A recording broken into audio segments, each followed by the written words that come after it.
And we're shifting our focus to another big news to the global lens right now. Sheikh Hasina, the former Prime Minister of Bangladesh, has now slammed the polls in Bangladesh as sham.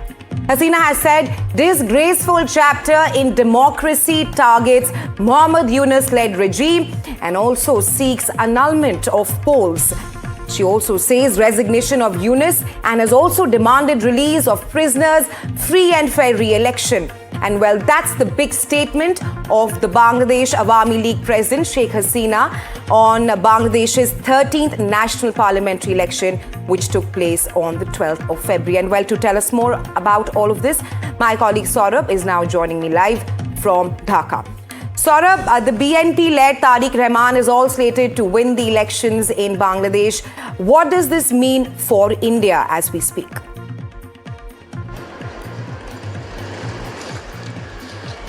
Well, for India firstly and for Bangladesh, perhaps the most important topic on the table is the resetting of ties between India and Bangladesh. And that'll, of course, happen with time.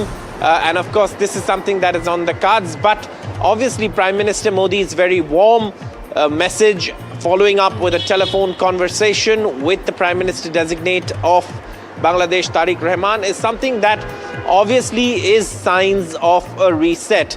Now, of course, this statement is something that obviously we've seen that is coming from the Awami League president. Right. And this is also something that obviously is along expected lines, and this is something that she's demanding as well, you know, about restoring voting rights by holding a free and fair participatory election under a neutral caretaker government. But however, the same was a demand during the 2024 elections. And at that time, of course, the Awami League had not agreed to a caretaker government, something that, many of the Awami League's critics are pointing out that how come if it was not okay in 2024, you're demanding the same thing now?